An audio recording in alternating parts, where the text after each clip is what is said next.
whoosh. Fame is actually pursuing recognition for something that you know you recognize yourself, but the real trick is that others have to recognize it for you. Oh, well said. Otherwise, it's not real. So one thing I learned from them was to be like, when you're into it, you're completely into it. And it's on you to create that environment. Here we are. This is Dwit Hathi. Hello, two cameras. Hello, hello. Hello. He's a good friend of mine. We went to school together, and we're going to talk all about what he's been doing. So, tell me, how'd you get here? Where'd you come from? Okay, so I am from India. I came here in 2019 to pursue higher education in music. I'm a guitar player by profession. I've been playing guitar since almost around 7 to 8 years now, and I only started playing professionally at like 2 or 3 years into my guitar journey. Before that, I was teaching, so I actually learned most of what I knew before I came here while I taught at the same time, because it just worked for me, and I had the opportunity to teach. And who doesn't want to make some extra money as they get into playing music? So that's what I focused on for the first half of my guitar journey, was teaching and getting better at the instruments, learning theory, exploring different styles of music, understanding how this instrument is capable of doing so much with such little real estate, if you know what I'm saying. All of those things. And then after playing professionally for a few years, I realized that I am lacking on so many things big time, and I need to explore and discover. Maybe the other way to put it is like, I've got so much, there's so much that I still don't know, and I still need to absorb. So I ended up here. I had a few other options to study elsewhere in the world, but man, it's expensive. So, I mean, not that this place is cheap. Canada isn't cheap. No place is cheap. But this place looked like this place has most of the things that I was looking for in terms of education, the quality of it, of course, the schools, the scene, the diversity that this place has, and what it's known for all over the world. So yeah, that kind of stuff. Yeah. So what were your other options, and what option did you end up going to? I ended up at Humber. So fun fact, we went to the same school. So, but I actually looked into other schools in Europe. I had a few schools in the USA that I was keen on exploring. I actually, if I go back in time, before looking out for schools or like jazz schools specifically, I looked into audio engineering schools because of my technical background. So I've studied electrical engineering. I've done my bachelor's degree back home because I had started it after high school, and one has to finish what one starts. So I actually ended up finishing it, getting my degree, got all the credentials sorted out in that area. And because of that, the first thing that came into my mind when I was trying to look out for different colleges and schools was, well, let me try out for an audio engineering school, see where it leads me to, I thought because of the technical mind that I had gotten from engineering can help me to sort of like go into it. But I soon realized that I could not leave guitar aside, and that like I was so much in love with it that I just had to go into a guitar program or like a jazz school that had guitar as a major. I looked into a few schools in Europe. I had Rotterdam in mind because a couple of my friends had applied over there. It was I think the school was called Code Arts, and it's a conservatory in Rotterdam, and it has a beautiful program. A lot of students from different parts of the world end up there because of how diverse it is, and the faculty and all sorts of things. But yeah, I mean, Humber became my final option because, again, I knew somebody who was at Humber, and after extensive research, I realized that okay, it'll be easier for me to navigate this program because the audition requirements weren't as demanding. Not that I cheated or anything like that. I could still play whatever they had given in the auditions at other places too. But one of the requirements or criteria that they had in schools in Europe and USA were that you had to actually set up an in-person audition as well. So they take your cassette tape or like video recording or whatever. They'd audition you remotely, and if you're let through into the next step, they'd invite you for an in-person audition. And if you don't get through that, you don't get in.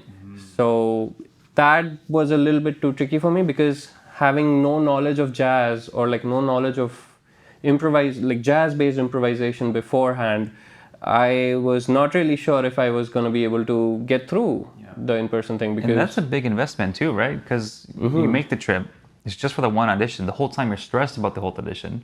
The chances of failure are very high, for sure. Absolutely. And I was at a point in my life where I could not afford a leisure trip in the name of, not getting an audition done. Right. I really had to pull through whatever circumstances I was going through, and I could not afford losing out on an opportunity and converting it into a leisure trip just because, well, there was no other way to look at it. So I realized that instead of going towards something which I knew was going to be super hard to get through, I went towards Humber, which was also super hard to get through, but I had higher chances of getting in because I knew that with the limited knowledge that I had on guitar about jazz or about whatever. I mean, at that point, of course, I was listening to a lot of jazz. I knew a few tunes as well. I didn't know improvisation fully, just how we learned, but I had some idea. So I also knew how diverse the program was. So I knew that I could fit into any of those, like little pockets that Humber offered. I'm curious about what was your impressions or what thoughts were going through your brain maybe like the first week you ended up at Humber? It's all a blur now, and it was a blur then as well because it just flew by really quickly for me. The first week at Humber, I still remember going into my first master class. I guess we start on Tuesday after Thanksgiving, right? That's how the schedule has been laid out for years and years. So I still remember getting in, like sitting at my desk at 9 a.m. In Jocelyn's masterclass. Jocelyn Gould used to teach masterclass at that point. She had just replaced Ted Quinlan, and Ted actually saw my audition and gave me the green signal to get into Humber, but I never got to meet him. Oh wow! In school, I don't think I still have met him in person. We're gonna have to meet him. Yeah, eventually. we gotta have to. Like that's a plan. That's a thing that I've been meaning to do. But yeah, I still remember that first day, and it was fun. It was overwhelming, but it was also not as scary as I thought, because one thing that I made sure was that I have to integrate as soon as I'm in the classroom and not be not unapproachable, if that's the word. Like, I have to be super approachable. I have to approach other people as well. I cannot hold any sort of bias or any sort of like inhibitions or any kind of thing. I mean, if I'm into it, I'm all into it. Right. And it didn't take me much. It didn't take me long to get familiar or like get comfortable. You know, at the end of my first week, I knew a few people. I had exchanged contacts. I knew a few guitar players from my class and from other years as well, and everybody seemed very welcoming and warm. And although there was a sense of that competition because it's an arts institution and everybody's trying their best to be their creative best, there was this sense of it's like, yeah, man, we're all in this together. I mean, at least in the people who I met, you know. And then I realized that, okay, approaching those kinds of people would help me. So, I mean, the journey went on and we met as well and all those kind of... What are some of those personalities that you met that weren't approachable? And how was your experience interacting with those guys? Yeah, I won't take any names, but it was still nice. I wouldn't call it like bad or I wouldn't term it in a bad light. I wouldn't put it in a bad light at all. Those interactions were unspoken. They weren't direct, but I followed their playing, and I think that's a form of interaction that I learned after coming to Humber, because when you hear somebody play music who has definitely seen more, heard more, played more than you in a particular genre or a particular style of music or a particular tradition, man, all I could do was just put my arms down and listen and embrace and just rejoice and just enjoy what they were doing and how they were playing it. So, upon reaching out to them and letting them know that I really enjoyed their playing, not in the sense that I was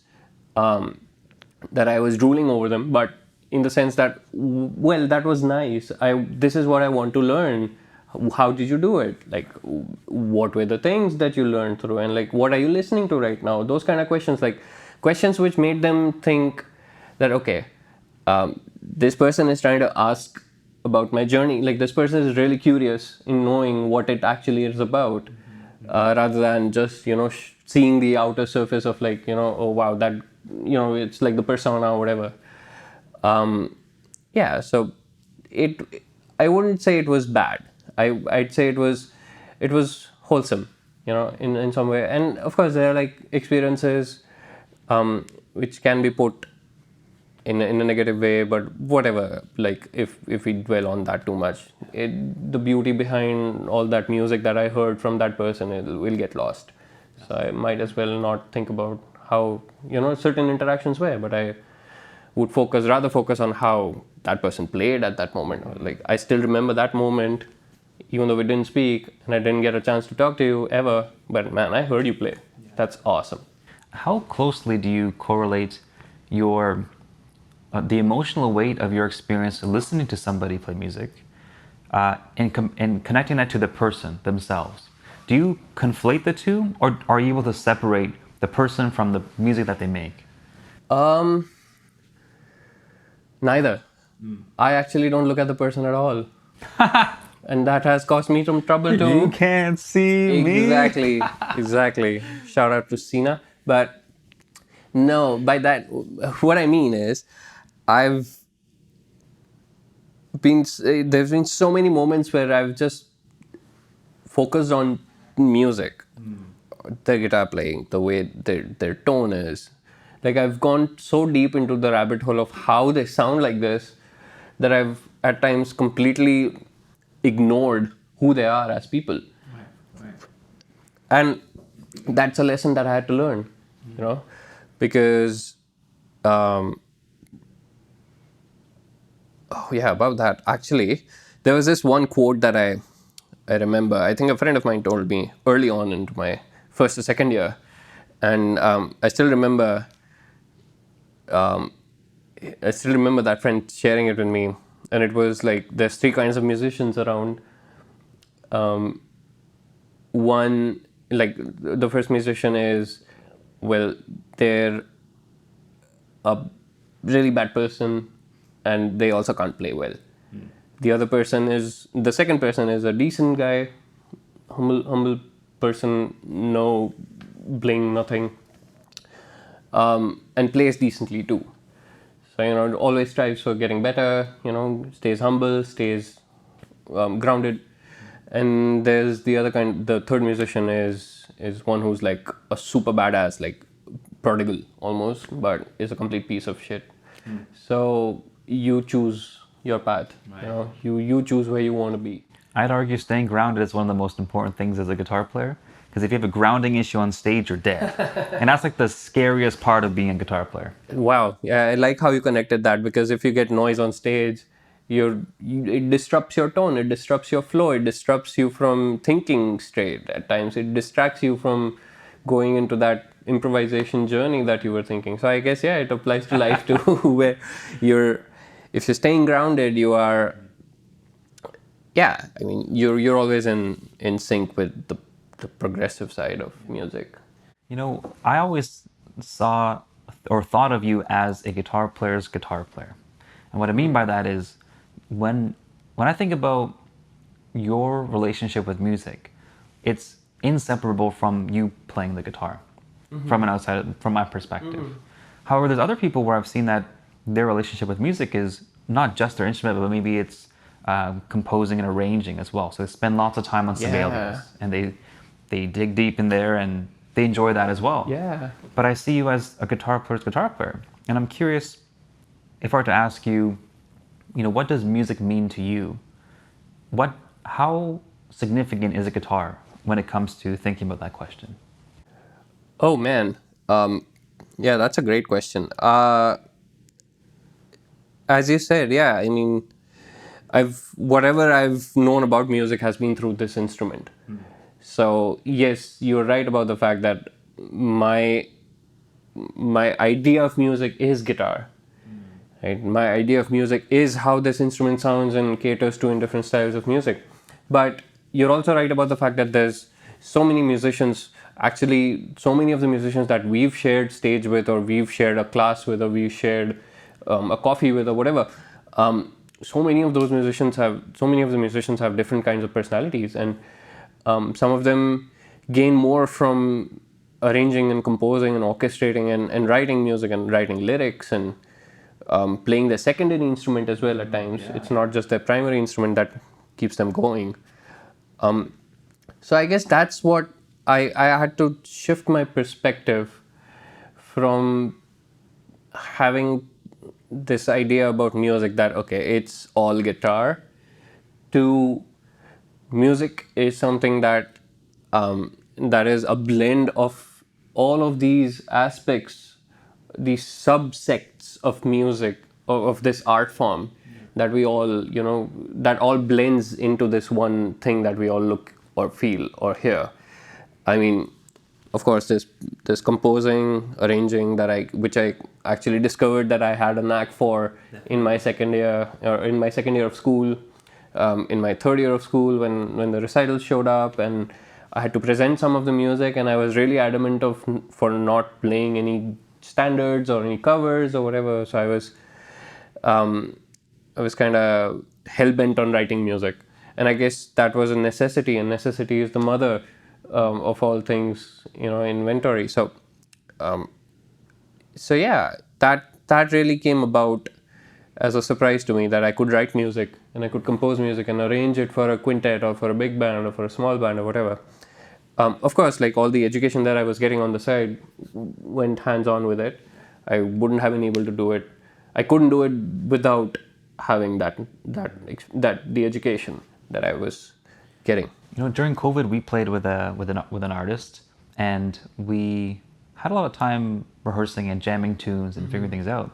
I remember one day we were very vocal about a new song that we're working on. I think it was Rain or something like that. Yeah. And I remember feeling so inspired by how you took control of the situation in terms of you putting your ideas forward.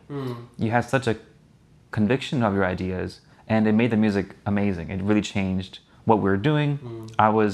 I felt like for a moment that I was watching you cook, I was watching you do your thing, and I was like, this is your creative mind. You're really expressing your creative mind through words and through people other than just a guitar at the moment. Yeah. And what I think is so important, or what I think was so interesting about that moment, is that previously I invited you to play on my recital. Yes. And Oh my, that was first year for me. right, so that was first year for you. And for me, that was a challenge because I know you're a much more capable guitar player than I am. But at the same time, I was thinking, I don't really know how you play or what your sound is exactly. And I had to keep that in mind when I was writing parts for you. And so, in a way, I was imagining what your creative voice was, and then seeing how that would fit in a song that you've never heard before, that hasn't existed yet, and I have to put on paper, hoping that it connects with you, Right. and that you can execute. Right.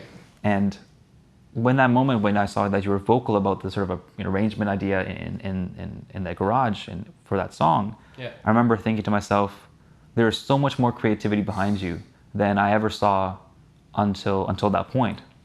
So I'm curious if you can reflect on how you've been arranging or thinking of writing tunes or working with a band since then. How have you changed? And have you been more vocal about your ideas since then?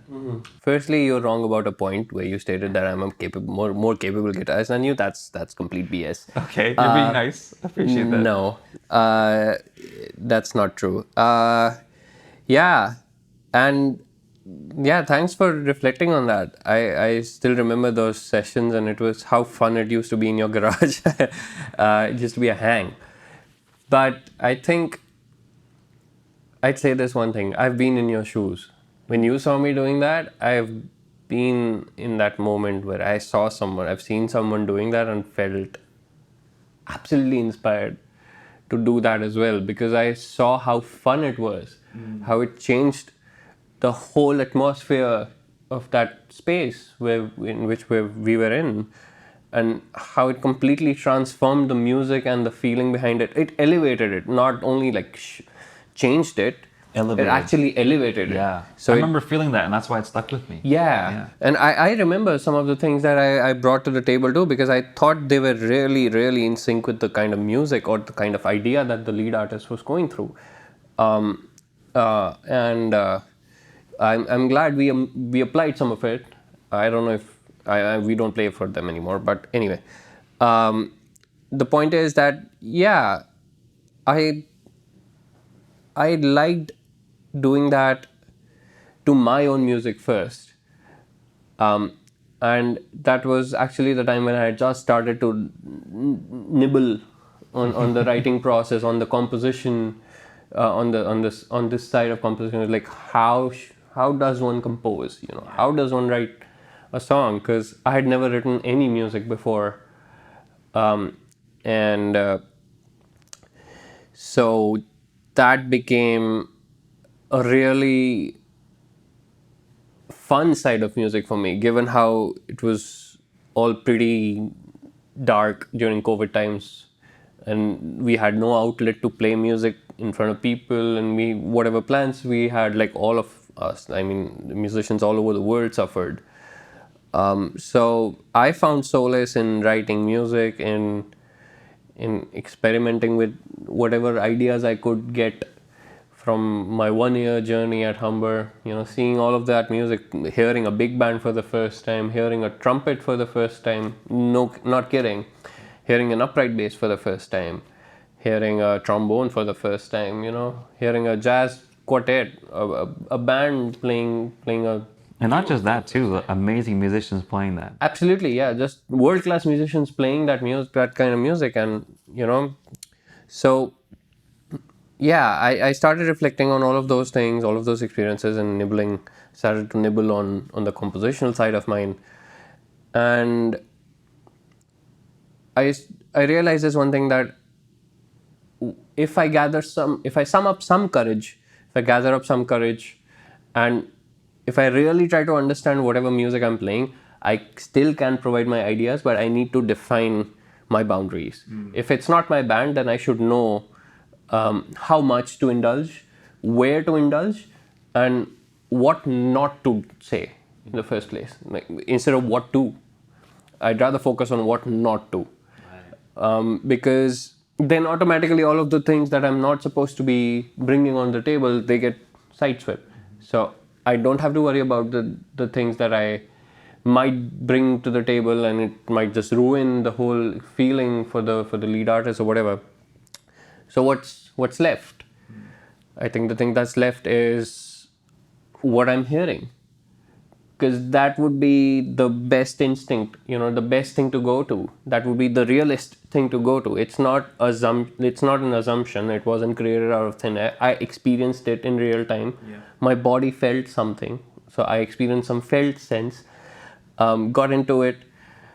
Instantly my mind started thinking about, oh wow, I hear this behind, I hear this X instrument behind this section, I hear this kind of transition or whatnot. And of course it got polished. That was the time when I had just started to discover all of these points, but I felt like I lacked enough information to jump right into it. I knew all of these things exist, but I didn't know how to execute. Right. I didn't know enough musically, or hadn't heard enough music to be able to like share my ideas. Two questions there.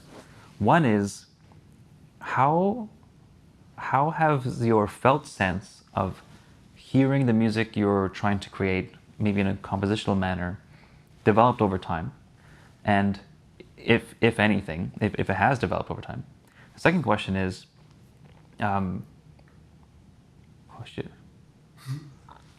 Second question is, what did you recognize that you needed to learn in order to write the music that you wrote? How do those felt sense experiences relate to the skills you needed to make the music? I think what my felt sense, or like the art of feeling the music, it grew with the kind of teachers that I chose to study under, the kind of music I chose to listen to, the kind of friends I chose to hang out with, the kind of places I chose to go to, the kind of food I chose to eat, the kind of books I chose to read, the kind of shows I chose to watch, or whatever, like everything contributes to it. Yeah, you're right. It's not just that one particular piece of music, or one particular show, or one particular friend, or one particular place that contributes to it. Everything that we do at any given moment, every moment contributes to how we feel about music and art overall. So I think I just realized, because I mean, if you remember as well, I think during around COVID time, it was not a very good phase personally for me. So I had to find an outlet where I could go back to that older self of mine, who was curious and was constantly reflecting on all the things that I just mentioned, where I used to gain inspiration from all the things I used to do, and line them up towards, project them towards my understanding of music, or like how I used to feel music, or how I used to. And of course, like, taste matters at that point. Like, my taste changed. A few teachers at Humber introduced me to this style of music that I hadn't heard for forever. So I mean, this was a completely new thing for me. Excuse me. So keeping all of that in mind, I realized that okay, I started feeling music differently. I started to play a little differently, because whatever I was feeling was coming out a little more clearly, and the process became a little more transparent, as opposed to earlier, where I could not execute the ideas that I had. So there was some sort of opaqueness in between my idea, my perception of what it is and what it really is, in real time. And it blurred out slowly, because of my me going back to my older self. And it was a whole like philosophical journey behind it, and it wasn't a very easy ride. But when I got to it, I realized, okay, well, now one thing that's important to me is to not get confined into a box. Now that I've started to explore writing music, started to explore production, started to explore, man, I didn't even know what production meant until we studied about it. Right. I did not know how to produce music. I used to think it's something money related, Yeah. for God's sake. But it's that and more as well.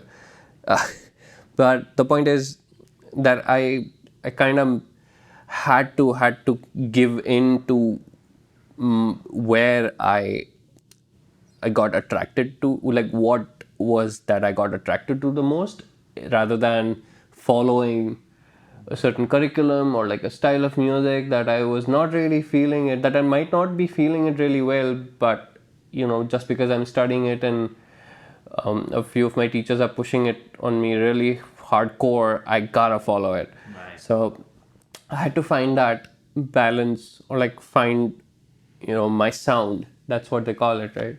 I had to find a sound which would help me just express myself more clearly and not feel incomplete when I'm expressing it. When you're writing music, what guides you through the process? Now, let me elaborate on that question, because we can explore a sound. We can explore maybe musical elements like a certain key or a certain type of technique that we want to expand on. But there's also ideas of storytelling. Yes. Or visualization of like movie scenes almost. Yeah. How has your experience been, and what are those elements that guide you through your composition process that are not just playing the parts or figuring out the parts? Yeah. Definitely, engaging with nature, engaging with friends, getting out of the house and just going for a walk and looking at the sky, looking at the trees or whatever. Those kind of things are really important for all of us to do, because though I kind of stayed away from the instrument for a while as well. I did not play my guitar for a while, as I was focusing on a few other things, because and I did that intentionally because I knew that staying away from it, like the moment I'd get back to it, there'd be surprises. There'd be a scent of freshness in my playing or in my ideas that I'd like to convert or like expand them into something more meaningful. So those surprises are like maybe moments of creativity or moments of inspiration that are new to you. Yeah, absolutely. Or like those little surprises, Easter eggs would be like a melody, like or this one thing that I feel like I really gravitate towards to is retaining memories in my head like too strongly. Like I'm too latched on to the memories that I have, and of course all of us do, but they've really helped me to come up with ideas and come up with even just like there's this song I wrote, Town on the Hill, and it was actually written on a bus ride from here to Peterborough. Right. And it's a long bus ride. yeah, it's like 4 hours or something like that. But yeah, so the reason why that bus ride became so fulfilling was because of many reasons. I hadn't ventured out like this by myself, ever since I came Going to on Toronto. a little adventure, right? Yeah, going on a little like solo trip. B, I didn't like the moment we got outside of Toronto and all the GTA area, I started seeing fields like countryside. It just instantly shows up and it just did something to me. It brought a sense of wonder to me, and this melody started popping in my head, and I was listening to Julian Lage. There's an album by Julian Lage that I was listening to during that bus ride, and the sound, and it wasn't something like I guess it's one of his albums where it's just, I mean, it's a trio, just like his other albums, but he's playing more country-esque music, where he's composed less of his jazz idiom and more towards the country, more towards the telly sounding stuff. It was beautiful.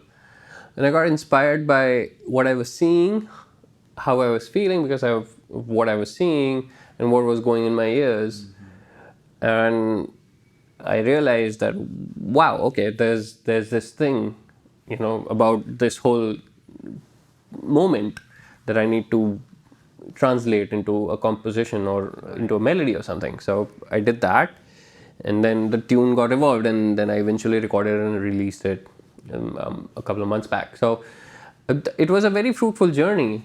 I mean, I see that tune, that's like a model tune to me, because that was also one of the first songs that I'd ever written. And I did not really focus on the complexity of it, because as I started near my completion at my education at Humber, I started to indulge into more complex music and complicated stuff, and I soon realized that, man, at this point, it'll be really stupid of me to translate it forcefully. If I'm not feeling it, that I shouldn't. And that's, I guess, one of those key points that I learned looking at others in my earlier days who were producing and creating music, because I don't know how much knowledge they had, but they were going for what they felt was right, and not what they felt was like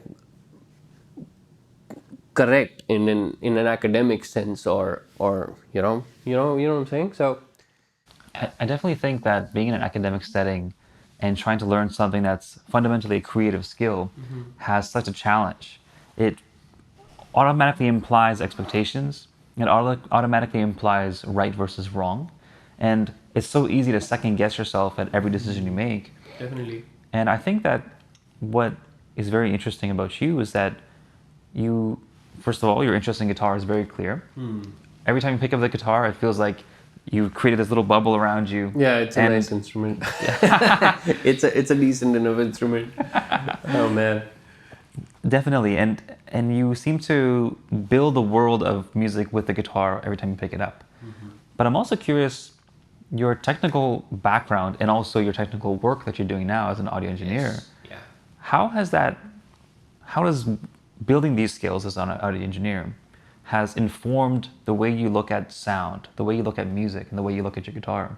Has that changed throughout this time as you've built up your skills and done the work you've been doing?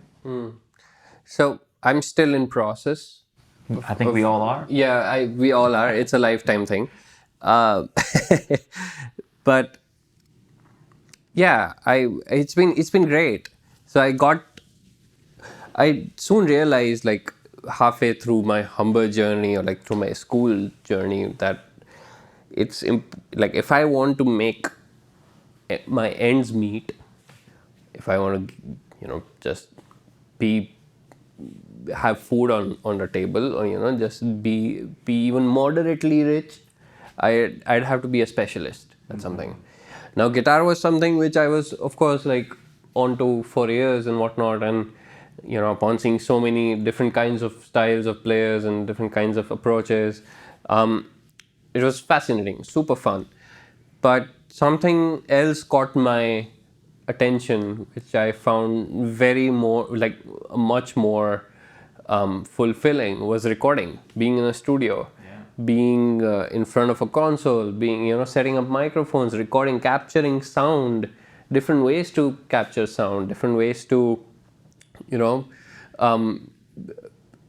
ways to create a soundscape, and in its most natural form.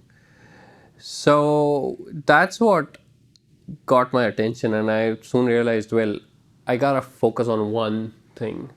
Not that I stopped playing guitar completely. I was still playing, I was still composing, I was still writing music, I was still, putting myself in situations that I had not been in, so all of that, the adventure of me playing the guitar was on, you know, all the way through. But on the other end, I also had this love for audio that had started brewing because of my interaction at the studio at Humber College and the opportunities I got. And You're working as a student studio assistant as well, right? yes, I worked as a studio assistant for 2 years, which was which was one of the best experiences I've ever had, and it really informed my decision or the direction that I wanted to go into. And I'd like to pursue that more and more. And now that I've had that much experience, and plus the kind of work that I'm doing now, it really has stabilized or made it more concrete as to where I want this to go.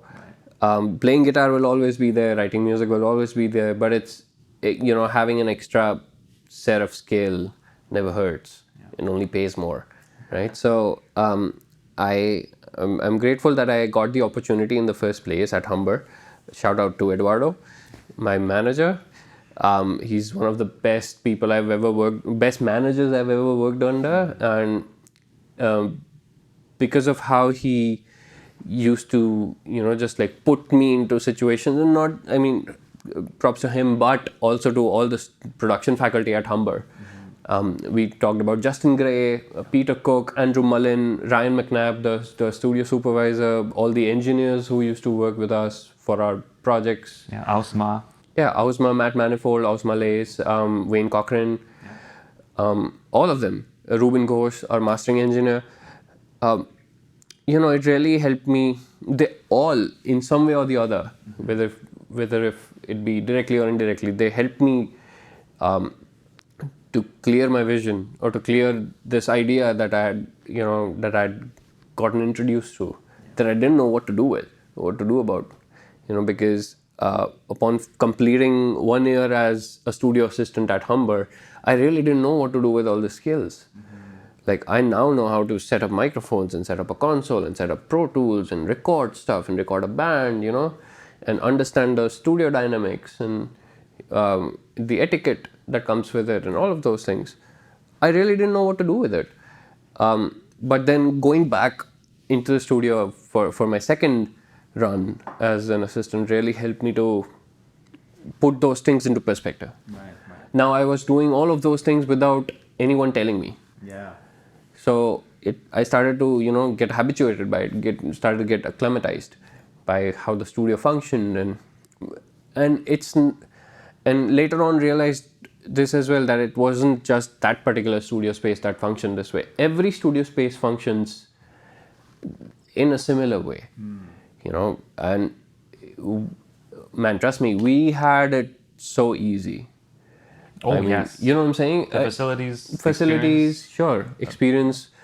If you'd go to a professional recording studio outside of Humber where you'd have to pay hourly, you realize that things are super swift, and it's not as kind as it was for us, because we were still students, and the engineers. If I were to assist Matt Manifold or anyone outside of Humber at like Revolution or like any of those big studios, he wouldn't be he wouldn't have, his demeanor is kind, like all of those kind of things, but it's a different setting. So he'd adapt to it. So that's one thing that I learned, is how to adapt to different situations instantly. We've done that as musicians, as instrument players, like with different styles of music. We constantly adapt, and we constantly strive to adapt as well. It comes naturally to us because our instrument is so versatile. Right? We hear it in so many different contexts, in so many different diverse situations. But yeah, being in audio gave me that sense of adaptation in person. Amazing, yeah. I think when I first met you, I always had the impression that you're a little nervous, you're a little insecure, but you were so extremely curious about so many things. And working with you in a production class in our last year, I saw not only your curiosity working for you and working with you, but the confidence of all the skills you've gained were exceeded any of my expectations. and I saw that you were constantly adapting in a very effective ways at that point. And I noticed such a big growth in you at that time. You know, when I first started gain interest in applying for music, I applied to the Fan Shop Music Industry Arts program. That's it. And it's like a production type of thing. Right. It was my first acceptance, and with that acceptance, I bought a MacBook because I got a student discount. That was a big game changer moment for me because what I did for my application was I made an album on my own. That's crazy. I had a cracked version of Pro Tools, a shitty audio interface with grounding issues, and one SM58 microphone. That's awesome. 14 tracks, original songs, maybe 2 covers. What? And it was a thing. I made it happen. But That's crazy. the one thing that kept me going of why I even wanted to apply to that program, I had no idea what any of this audio engineering stuff was. But I saw in the pamphlet that I got, there was a picture of a giant console. I know. Buttons and knobs, like, I know, bro. you know, I'm like, I want to know what those buttons and knobs do. I know. And throughout my entire education journey and working with you along the way, when we got to that production class and we're chilling at 8 a.m., you know, setting up a session for our friends and play some music, you know, Justin was like, okay, I have a meeting. I'm too busy for this class. You guys run the board. You run that room. You can run that room and make the music happen. And I got to press all the buttons and knobs for a couple of moments, feeling that I kind of have an idea of how to press all these buttons and knobs. And it was an interesting moment of understanding that I now have a certain level of comfort and confidence with the knowledge and skills that I've developed. Definitely. While at the same time, completely different perspective of what I thought those buttons and knobs were, or what I thought the person was, or what the person was supposed to do behind the desk.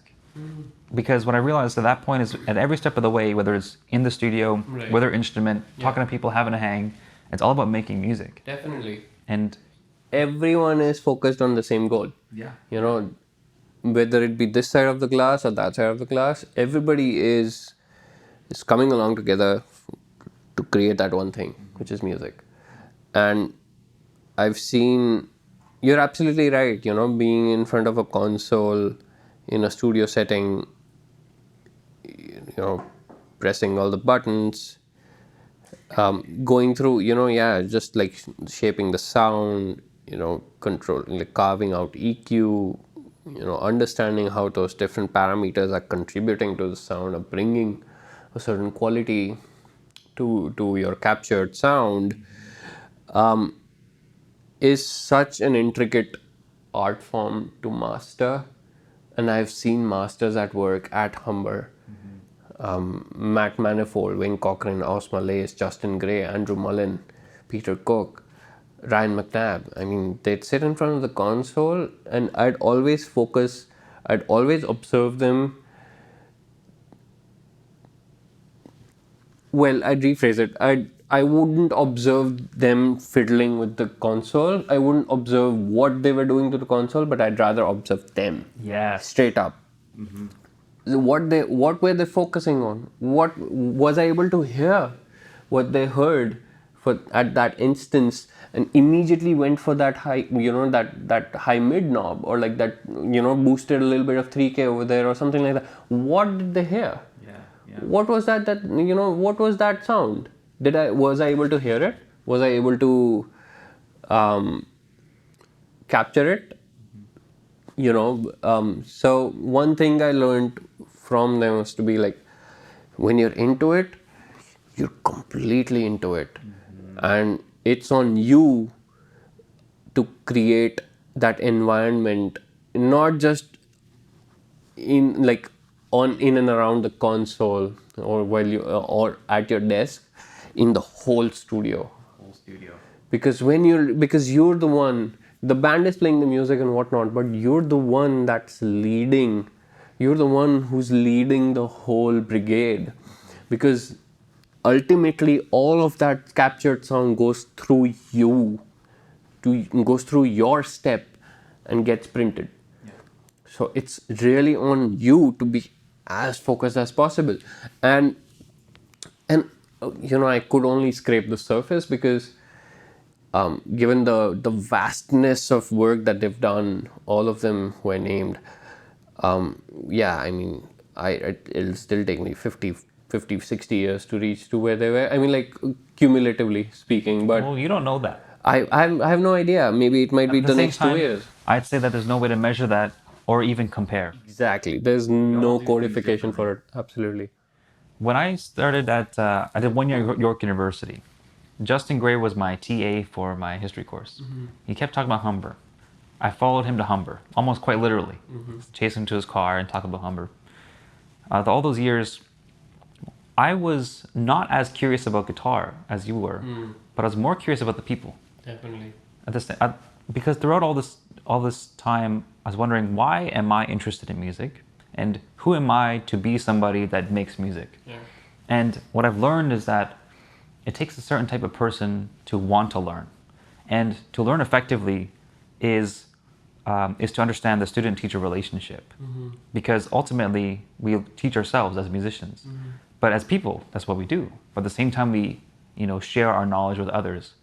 I found that, or one pattern I recognized quite early on was the people I thought who taught the best were also the ones who learned the most, who were also the ones who were willing to share the most knowledge. And following Justin to Humber, I realized that there's a majority of the people, students and teachers alike, willing to share that knowledge. Absolutely. But I also noticed that everyone does it in their own way. The same way that one guitarist will play in their sound, in their voice, one teacher will teach in their own way. And what was inspiring to me was an opportunity to learn and to understand how I learned the best, and how I can share the knowledge I've gained the best as well.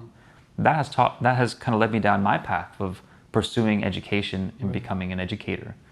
And with the idea of mentorship, I wanted to ask you, how critically or how often do you reflect on the people who teach you?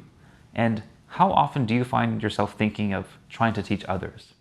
Is that part of your thoughts on a day-to-day basis? Not as much as it was at one point. As I mentioned before, there was a time in my life where I was constantly teaching and learning on the same side, like at the same time. I think that was a time when what you mentioned about people who really teach well also learn really well happened. Like, I experienced some part of it. Now, I'm not saying that I taught really well, but what I'm saying is, while I was teaching, I was able to get a momentum in that and experience a great learning opportunity as well alongside, because whatever I was learning during the day or during the night, I'd say, because, well, the night before, I teach during the other day. So if I learned about the modes of a major scale, then very next day I'd have a bunch of my like intermediate students and I'd teach them the same thing. So what happened to me was I was learning with them at the same time, because it forced that process forced me to actually go back into what I had learned and reflect on it and revise and absorb and digest, because I had to show them playing wise as well, right? I had to play it for them. So it was a thing for me too. Or like, if I'd studied something about theory, like music theory, let's say how to make a whole tone scale or how to make a diminished scale or how to form a major scale or a minor scale, what's the degree, or like, what's the distance between each of the notes, like what's a whole step, half step. It was that basic for me. Or like, what's a quarter note, like how do you see a quarter note, or whatever I'd learned, I'd teach the very next day. And I did that for 3 years, and I taught hundreds of students. And some of them are still in touch with me. Some of them play guitar, some of them play music, some of them left it. But,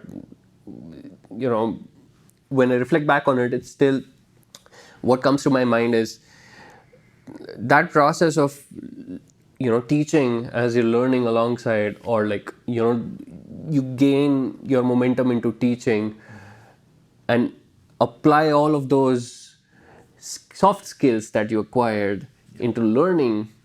I guess that's the best way to do anything, right? That's the best way to experience any form of skill, In contrast to the learning environment, I'd say that well, first to examine the learning environment. You as a teacher in that situation, you are now the professional. You are now hired to deliver the whatever lessons that the student is requesting, and you prepared yourself to do that. You are the authority in that situation. In contrast to that learning environment, you have the professional environment. Let's say Revolution Studios and you're the assistant. There is no opportunity for reflection or pausing or asking questions. It's just execute. Exactly. How do you differ from that? What is the difference between those two environments to you? I think the other one, the one that you just mentioned, I'm experiencing it right now. Oh yeah. Because I work for an animation company. I work as an assistant audio engineer. A great opportunity, great people to work for, whatever. But yeah, whatever. I mean, it's a lot of things. It's a whole process, because this opportunity was the first thing outside of Humber that I'd experienced where things weren't lenient, where I wasn't dealing with faculty who'd just be okay with me submitting bullshit. I would say No, that if nobody- you knew yeah. you were submitting bullshit, anybody would have an issue. you know what I'm saying. Yeah. They wouldn't be too lenient. I mean, you still get the opportunity to talk about it and reflect on what you did, and you get healthy points and reviews and whatnot. But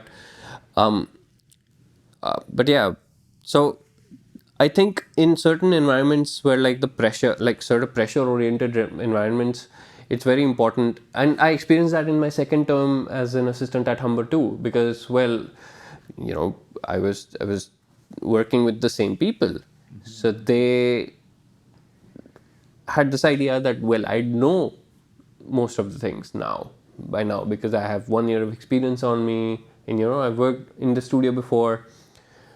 And they were right in some cases, but in other cases, I was still a lot loose, a lot less active. And one of those instances I remember was assisting Matthew Burnett, who was our producer in residence. He was also the producer for, was it Daniel Caesar? Daniel Caesar, Eminem, for Tyla. She's awesome. So he's a Grammy nominated producer, and I got the opportunity to assist him for one of the recording sessions that we have for producer in residence event at Humber. And I still remember that day because I was there from 8 a.m. till 11:30 Yes, at night. you were. And I remember seeing you in the morning. Yeah. And then seeing you way late at night. Stay way later at night, And you just left the building. I was completely shattered, and that was one of those days when I realized that this is what it is. That's what it's like in real life. That's what it's like outside of the secure Humber bubble that you're in. This bubble that keeps you safe and like all happy and lenient, that you forgot to put a marker, that's fine. No, it won't work. If you forgot that section, it's gonna mess up with the editing later, or what I'm saying. Like, so all of those things contribute to the end result.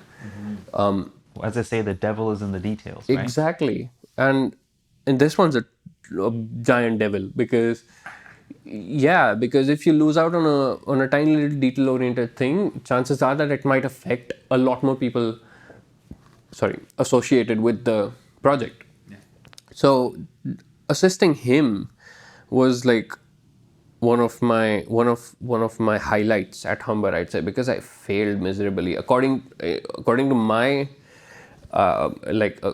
me, I completely butchered that gig, because there were just some moments where I wasn't too swift, where I wasn't too fast. Would you say that's butchered the gig, or just you had a lot of room for improvement? Yeah, I mean, you can definitely look at that, but I mean, I'm that's me. I'm a little too hard on myself all the time. But the point is that you really find the opportunity to reflect upon all those things. Maybe if you can't do it in the moment, then, or if you don't find the time for the duration of the thing, I reached out to Matthew afterwards. I stood with him. Once the session got done and all the production oriented stuff was finished, I reached out to him. He was just chilling by the corner, talking to a few people, and I just reached out to him, thanking him. I was like, man, this is what I want to do in life, and assisting you made me realize this is how it's like in real life. And he completely agreed to it. He was like, yeah, dude, I'm glad you got the experience, right? And you were great. He said that to me, and I felt good. Wow. And then I spent almost an hour talking to Andrew Mullen about it. Yeah. Asking him about, man, this is what I felt. This is what I could have done better. This is what I did better. There were all those conversations, and I found the time to do so. Yeah. Even if I wouldn't have found the time after the session, or would have just went home and slept, I would have come back to it. That was important to you. Yeah, it is. Yeah. Whatever's important to you, you never skip on it. Yeah. Right. So yeah, I think. And for Matthew Burnett, that day in that session, going all day and producing and being there in that room, that was important to him. Yeah, absolutely. Right. He could have just said, "Time's up. I gotta get going. He stayed. I need to go to sleep." He stayed. He stayed. He finished, and he couldn't finish the whole thing at 11:30 as well. So he reached out to Divine later. I mean, the artist who he was producing. Yeah. He reached out to her afterwards, and they finished the project. Okay. So, all of those things kind of matter. So, the way I've been approaching education and being a private teacher myself now, I put the expectation of the professional environment onto myself as a teacher in that learning environment, because the cutthroat, the high standard, the perfection that is required in a studio environment. Yeah. I also see that as necessary as a teacher in a learning environment. Yep. Because I need to lead by example, and to know that I need my students to know that there is only as far as the eye can see. Yeah. That is where you can go. There is no limit to what you can see. You just have to keep on building yourself and accepting only better and not worse. Right. And everybody that I've come across comes from a different place. They have a different background. They have different expectations and understanding of what good is. Right. We can compare each other. I even did that myself. Right. I said that you were a more capable guitar player than I am. You are a more capable guitar player than I am. And I measure that by the expectations put on me, by the expectations I've seen other people measure themselves at. It's a matter of can you execute all the scales in a certain theory book? And well, maybe I can't. Maybe I haven't done the homework. And I know I haven't done the homework, but I know that's what I'm lacking. Right. And focusing on the lacking is one thing, but focusing on what you can do, what you can build is more important than anything else. Yeah. Because you wouldn't be in that room if you didn't push yourself to a certain standard where other people also recognize that, where you can also execute at that standard. Absolutely. And you're still building what your level of acceptance is. 100%. And I think that drives creativity, that drives inspiration, because it shows us that new possibilities, new realms of exploration are always within our control, are always within what we can imagine, and we can imagine endless possibilities. We just have to hear it, listen to it, connect to it, definitely. Find our peace, go on a trip to Peterborough and see how it all comes together. Absolutely. I mean, if I didn't believe in all the things I knew at that point, whatever it was, like this tiny little, if you didn't really confident with that keyboard shortcut, exactly, how many times that would set you back? Exactly. So if, again, if the only reason why I was given the opportunity to be in the same room as Matthew Burnett was because of the fact I don't like to look at it that way. I'm always a little too pushing, a little too pushy about myself and where I am in life. You're super critical. And my girlfriend says I'm always complaining. But I was in the room with him, assisting him, and I was given the opportunity because somewhere, at some point down the line, the people who are responsible for setting all of the things up saw this confidence in me that I wasn't aware of, but it was just there. because of my practice, because of me, the comfort that I had gotten, the kind of comfort that I had started to experience in the studios, in any studio setting or whatnot. So I agree with you. It's not always about what you don't know. Sometimes it's got to be about the stuff you know, so that you can do a better job. Um, and then all the missing blanks, all the missing pieces of the puzzle are the things that you are not aware of, which you can reflect upon after you're done with the job, after you're done with the task, or with the purpose that you've been given at that particular moment. Like, let's say for example a gig, right?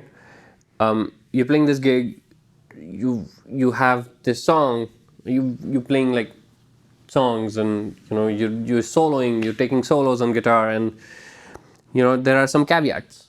You sound great, you ooze confidence, your tone sounds great, all the information that you've been playing for years is coming.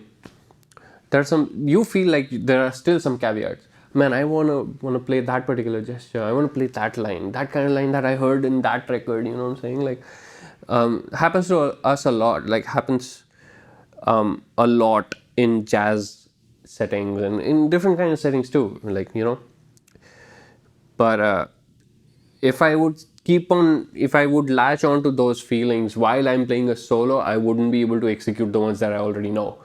So once I'm done with the gig, once I'm done playing, I'm off stage, I have a beer or a glass of water in my hand, I'm sitting on the side, that's the time for me to go through the stuff that I feel like with those missing caveats. Do that reflection, do that Yeah. debrief and figure out your game plan. Exactly. I mean, just see that, okay, I know that I want to do that.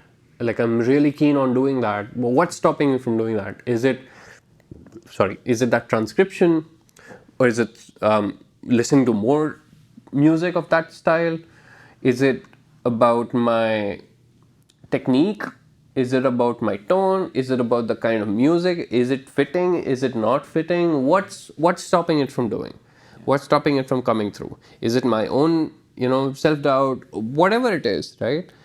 It's very important to know the factors that contribute to your learning and also stop you from learning. Yeah.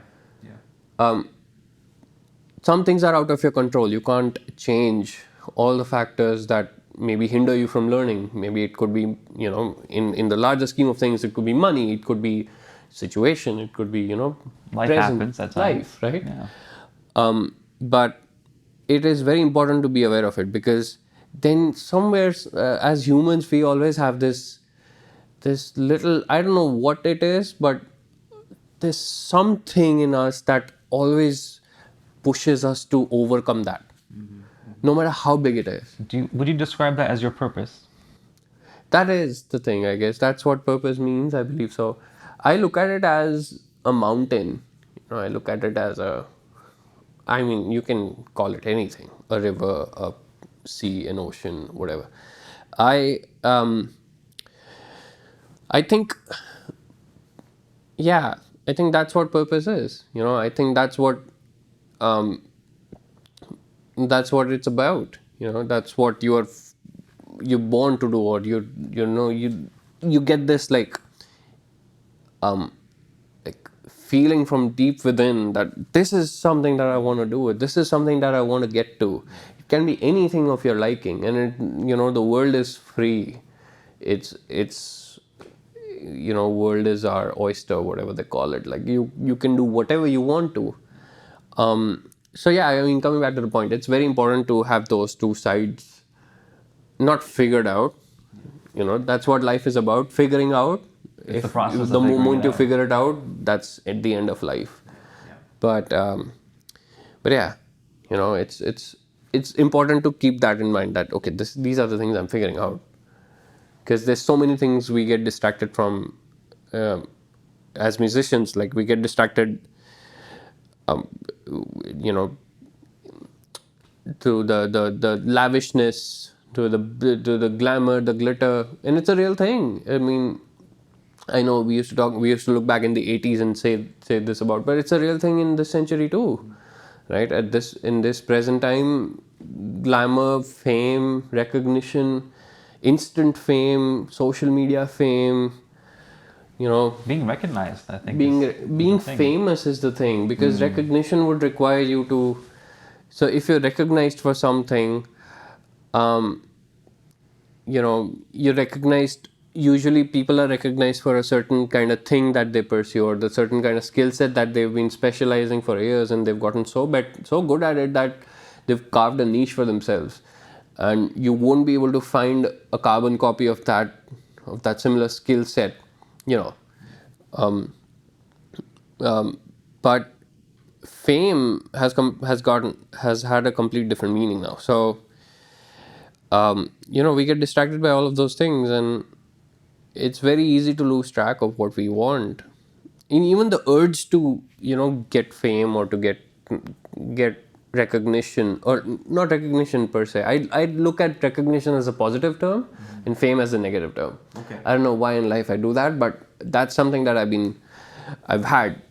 And there have been times where I've felt this very strong urge to become famous. I was like, I want to be famous, man. I want to be, I just want to have like 10 million followers on Instagram.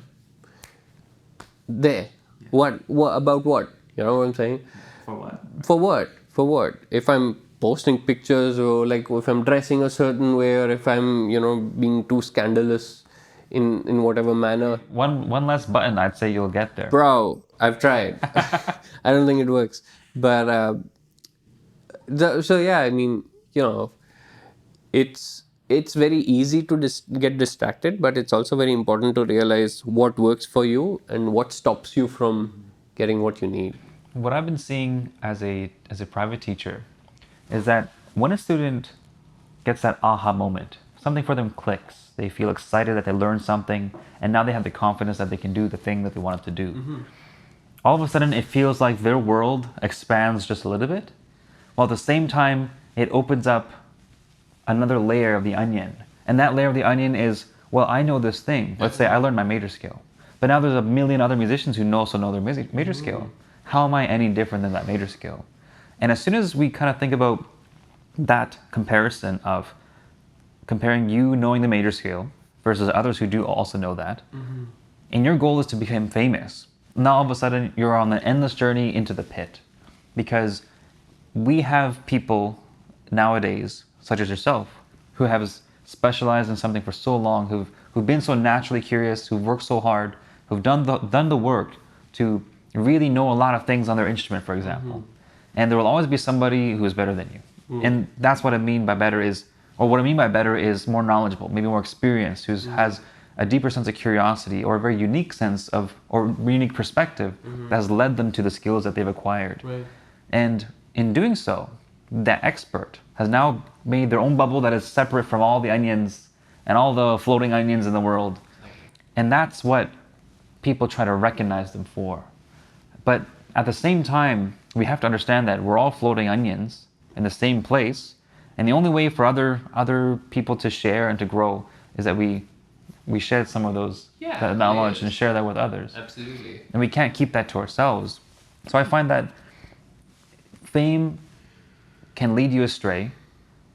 But fame is actually pursuing recognition for something that you recognize yourself. But the real trick is that others have to recognize it for you. Oh, well said. Otherwise, it's not real. Very well said. It's chasing fame. Very well said. Yeah. I mean, although it's very natural for every musician to ponder over, that question, like, what if I'm famous? What would happen if I get famous? Like, what would happen if I sign this like multi-million-dollar deal and I'm, packing arenas and stadiums? Step one, back up your hard drives. Yeah. Lock down your house. Yeah. Scrub the internet of your You've got addresses. a mansion on the lake, or you know what I'm saying, like all those kind of riches and frills that you get with it. Yeah, it's very important to focus on your niche at the end of the day, to realize who you are as a person, so that you can just be. And if your being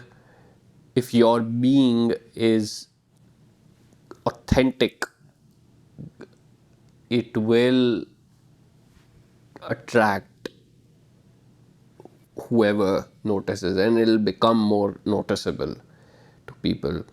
And all this time your intention wouldn't be to get noticed, it would be to just be. Your intention would be to just focus on being yourself in the most truest sense, whether if you're an artist or you're in all different kinds of things, mostly in art, because it's a form of expression. And this all caters towards expressing yourself. But yeah, I think that's what, and I learned this from Pat Metheny. I learned this from Julian Large. I learned this by looking at, some players around me as well, at Humber, at outside of Humber, like back home. They're just being themselves. And they instantly start attracting, the people instantly start getting attracted to them. It's not that they dressed a little flashy, or they have money to show off, or like they're being like super extravagant. extravagant in all forms of whatever that is, material self, but they're just being themselves. And when they're in that moment, everything else steps aside for them. Everything else that they've been dealing with. I play with this artist, Roshane, right? We know Roshane. Roshane has this persona. He has his personality, the way he is as a person. I was talking to this other friend of mine as well about it. And I've come across a couple of other people like him, musicians like him. The moment he gets on stage, off stage, there's a lot of things, life happens, and you're worried about finances, you're worried about, how you'd get that money, you're worried about rent, you're worried about everything, right? Food on the table, subscriptions, bills, whatever, man, life, everything. The moment you get onto stage, the moment he gets on the stage, like he'd step a foot on the stage and he'd forget about everything. He does. It's wonderful to see. I just see him in that moment and I'm so inspired. He doesn't even play. Even before him hitting that first djembe or hitting that first beat, I can instantly see that he left all of those worries, all of that, life thing off stage on that step. And the person who entered the stage, who is on the stage right now, is the real Roshane, right? How inviting is that? And he's been like that forever. The reason why he's been getting so much Recognition. done, exactly, you know what I'm saying? There's a reason behind it. So it's not because he has like nice congas or his djembe is made out of goat skin, or he wears nice clothes and all of that. Sure, makes sense, but I've seen him play in a very rugged t-shirt in a gig, and he'd play, and it'll almost be like I'm watching, like I'm in the presence of a giant. And that is true. It feels like that. So I feel like, and I felt that for, like, of course, like there's so many musicians who I named, Pat Metheny, Julian Large, Michael Brecker, Classic jazz musician. Oscar Peterson, Dua Lipa. Man, yeah, honestly, dude. Coldplay is Adele. Pop stuff, whatever it is, right? Indian classical stuff too. There's like giants filled in all sorts of music who really focus on being their authentic self. And being authentic is not a destination oriented process. You don't just reach to an destination. You're always your authentic self.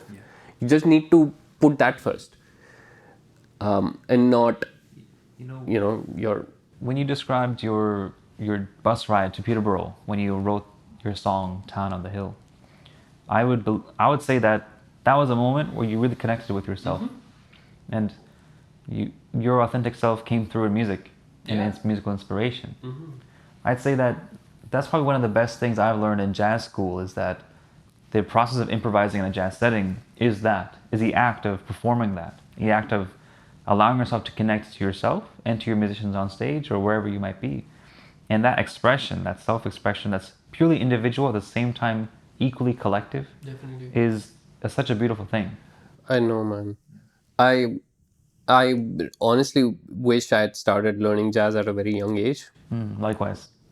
because it would have really helped me to connect with the tradition while I was still figuring out who I was as a person. You know what I'm saying? Like, I'd say even that whole process, you figuring yourself as a person, is jazz. it is, yeah, it is an improvisation, right? I mean, jazz is inherently improvisation, and so is finding your true self and getting to know yourself better. But in I mean, in all honesty, it would have been a lot more. I wouldn't say easier, but it would have been a lot more fun to get the gist of the tradition, or get the core of the tradition sorted out. Because when I actually started learning jazz, when I had already crossed that stage. I had done so much work in different kinds of musical styles, that it was like a complete different mindset shift. And that's hard after a certain age. You can always be curious, but I was talking to my upstairs neighbors the other day, and he's like he's 60 or 61 or something, and he's done music in his 80s. He's toured with this band, and he's played music, produced a bunch of like videos and albums for the band that he used to play for in the 80s, and now works in software. Also, like, has done a lot of things. And he was telling me this, that, man, I love being in software. I love being a software engineer, this field that I'm working in. But I feel like my brain is getting slow, because I'm getting so curious about the new technology, the AI, take over, and all the things that automation is doing for us and everything. And I feel like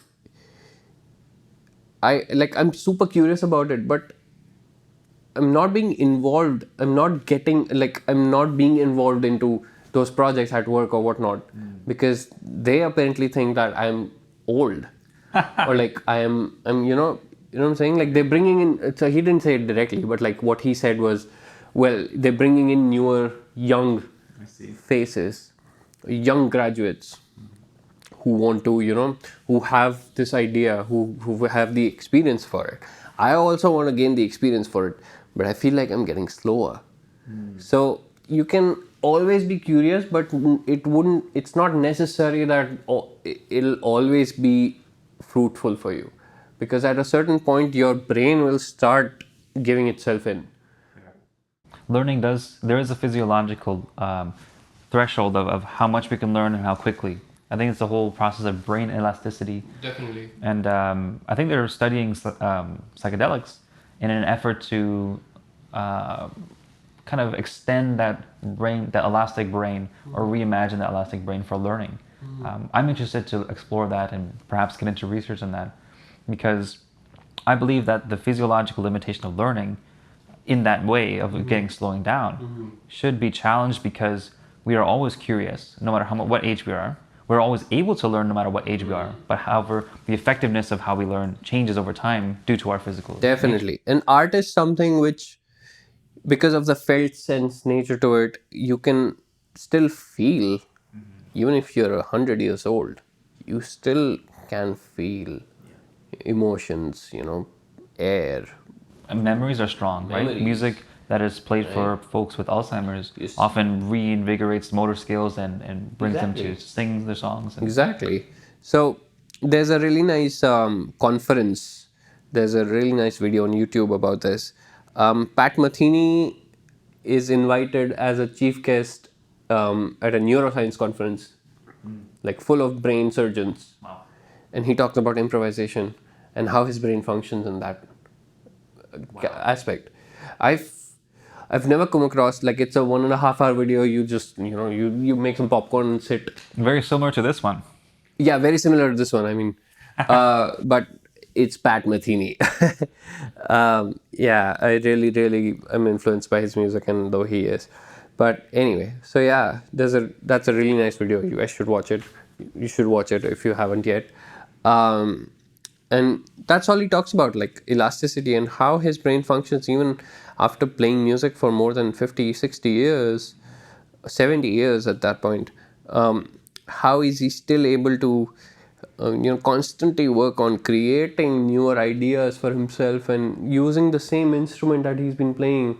How is he still not seeing the end of ideas coming out of these instruments? How, what are some of the ways that he's trying to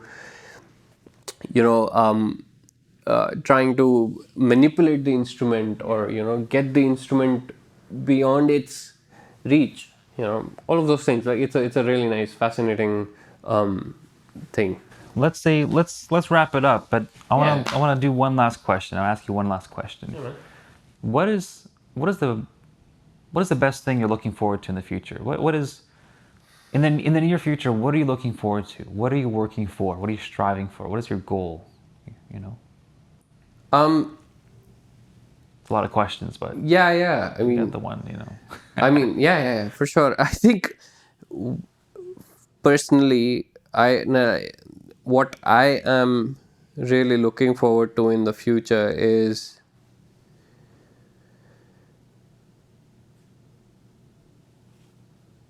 be in a constant loop of being myself, and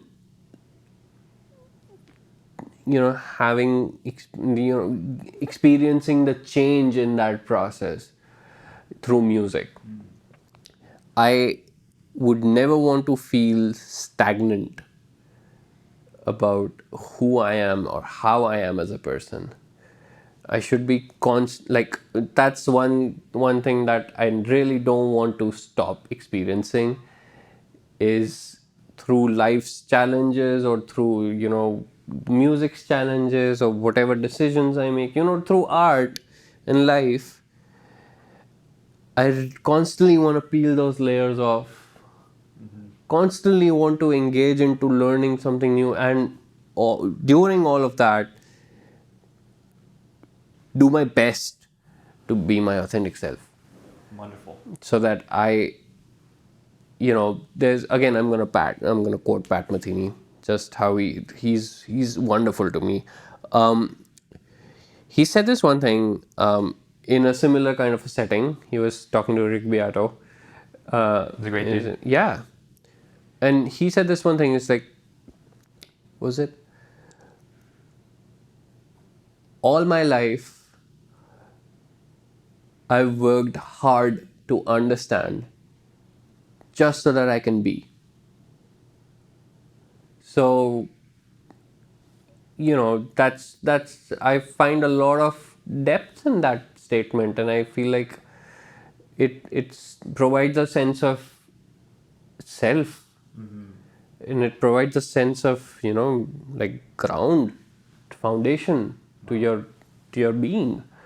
So that's something that I'm looking forward to in the coming years, and I know that it's going to happen. No matter how long I live, whatever it is, it'll be one thing that'll be constantly invigorating to me would be how fun it is to just be constantly keeping up with the tides of life, and changing yourself, and being on this journey, being on this train. I think you're well on your way. Man, it's happening.